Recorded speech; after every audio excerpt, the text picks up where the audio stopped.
L'élection ne peut pas vaincre un système colonial. Donc, il faut absolument que la jeunesse africaine au Sénégal travaille sur son organisation, son co ou pas, pour faire la révolution populaire. Il faut que le tsunami populaire advienne au Sénégal. Au Tchad, il faut que le tsunami populaire advienne parce que l'enfant d'Idriss Déby, qui a été placé au pouvoir, son père assassiné, on ne sait même pas par qui et par quoi et comment. Bon, nous sommes dans le noir et la France vient nous imposer le fils de Idriss Déby au Tchad. Regardez au Gabon, Ali Bongo, paraplégique, malade, maboule, titubant, s'accroche toujours et ses amis ont mis la main sur le pays aujourd'hui. Et la jeunesse africaine au Gabon est là en train de souffrir sous ces gens. Ça, c'est un peuple, ça. Regardez la situation au Togo, où la jeunesse africaine est totalement laminée dans ce pays, corrompue. La jeunesse togolaise est devenue de couteau à double tranchant. Des gens mentent. Et le pire, c'est qu'au Togo, des gens de partis politiques différents se font la guerre pendant que le pouvoir est en train de se sucrer. Un tel dit, bon non, moi mon parti est le meilleur, toi ton parti est le plus mauvais. Et on se fait cette guerre imbécile entre nous, pendant que le pouvoir du RPT, de Faure Gnassingbé, de ses amis Franco Gnassingbé, ont mis la main sur le pays, en train de tout voler. La souffrance est énorme dans ce pays. Et la jeunesse togolaise est là en train de regarder, attendant Jésus et Mahomet, ou bien le nouveau Jésus des Africains qui est Poutine, pour venir nous sauver dans ce pays. Regardez l'état de la diaspora togolaise. Nous sommes devenus tous des poltrons, des malhonnêtes, des gens qui tiennent de double, triple discours. Quand quelqu'un te dit oui, il pense non en réalité. C'est ça la jeunesse d'un pays. C'est avec ces valeurs-là que nous allons reconstruire l'Afrique. Non. Regardez en Côte d'Ivoire l'état dans lequel se trouve la jeunesse africaine aujourd'hui, sous Ouattara. Tout le monde est là, regardant Ouattara et ses amis mettre la main sur le pays. Ouattara sachant très bien que son ami Amadou Gon Coulibaly allait mourir, il joue à un jeu, à une comédie, en présentant Amadou Gon Coulibaly au peuple ivoirien en disant « Voici mon dauphin, voici mon successeur », tout en sachant que celui-là avait des problèmes cardiaques et qu'il allait mourir. Quand Amadou Gon Coulibaly meurt, qu'est-ce que Ouattara fait? Ouattara vient dire au peuple ivoirien « Bon, comme j'avais quelqu'un que j'avais prévu me succéder et qui est décédé, bon, moi-même, je suis obligé de revenir. » Et toute la jeunesse ivoirienne est là en train de regarder Ouattara dérouler son plan et prendre le pouvoir.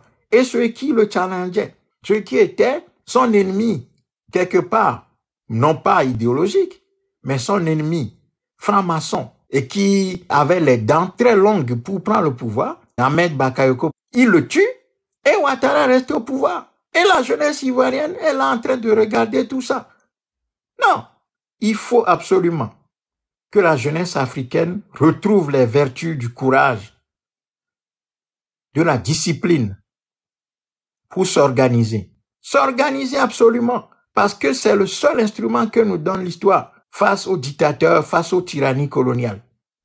Il n'y en a pas d'autre. Vous pouvez chercher dans toute l'histoire de l'humanité. Lorsque les peuples sont confrontés à de la domination coloniale, le seul instrument, et c'est une loi de l'histoire, le seul instrument que donne une telle situation, c'est l'organisation populaire pour faire une révolution populaire. Chasser tout ça, casser tout ça et entamer la reconstruction du pays.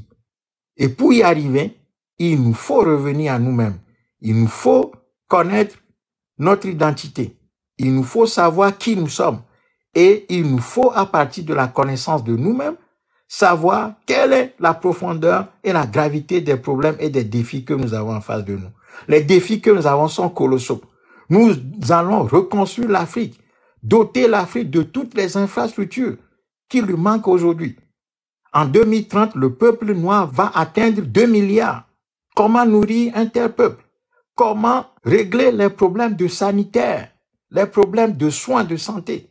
Regardez, même actuellement là, ne serait-ce que pour aller aux toilettes en Afrique, c'est des problèmes parce que nous n'avons même pas des toilettes dignes en ce 21e siècle. Et nous disons que nous aussi, nous sommes des pays que nous comptons pour quelque chose dans ce monde et que nous avons des dirigeants qui pensent à nous. Non. ne serait que pour aller aux toilettes. Nous n'avons pas de toilettes dignes de ce nom. Nous allons encore dans la forêt, on fait des trous. Les plages africaines, la plage de Lomé, vous voyez des gens en plein jour, ils font caca à la plage. C'est-à-dire qu'on nous a mis dans un état de sauvagerie terrible. Mais là où il y a les petits feux rouges là, les gens violent, tout le monde fait, ça dit le bordel, le désordre est terrible en Afrique. Nous sommes dans un chaos sociétal terrible. L'anarchie. Des gens viennent dire nous sommes en démocratie. Donc chacun doit dire n'importe quelle bêtise. Nous confondons tout. Nous bénissons des voleurs. Nous admirons des voleurs qui s'habillent en costume cravate. Vous allez voir, les présidents africains sont toujours en costume cravate. Et il y a beaucoup de gens qui admirent ça parce que ils voient de beaux costumes et ça les épate. Bon, ils voient ça et puis ils mettent des photos, ils aiment. Non, nous sommes un peuple sans principe. Et un peuple sans principe est condamné.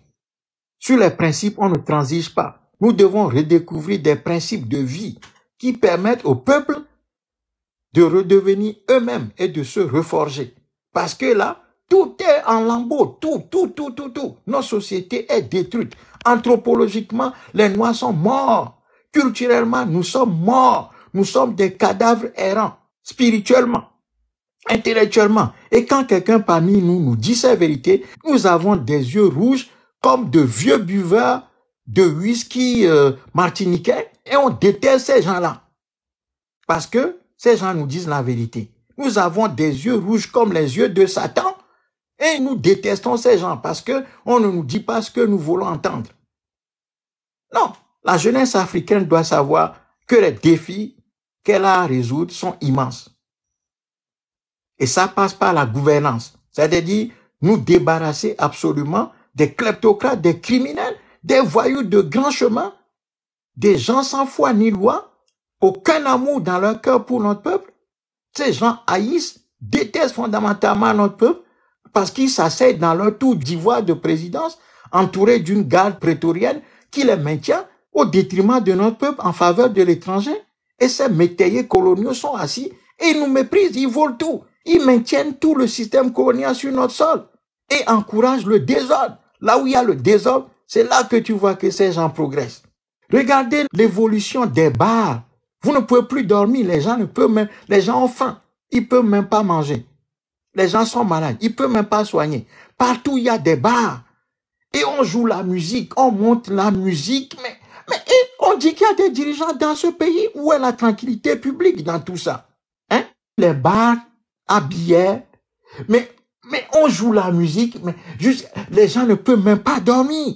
Et les dictateurs sont là, ils encouragent tout ça parce que ça fait leur affaire. Les bars à billets ne suffisent pas. À côté, pendant que les bars à billets font tout ce bruit, ce tintamarre pour empêcher les gens de dormir, à côté, il y a les églises qui ils jouent au tambour, tam-tam, 7 jours sur 7, 24 heures sur 24. La prière, ils crient. Et comme à côté des églises chrétiennes, ça suffisait pas. Le born again africain, le born again colonial, ça suffit pas. Eh bien, il y a le muezzin, musulman aussi, le matin, qui va commencer à crier. Non, nous sommes dans une merde pas possible, quoi. Nous sommes dans une merde pas possible.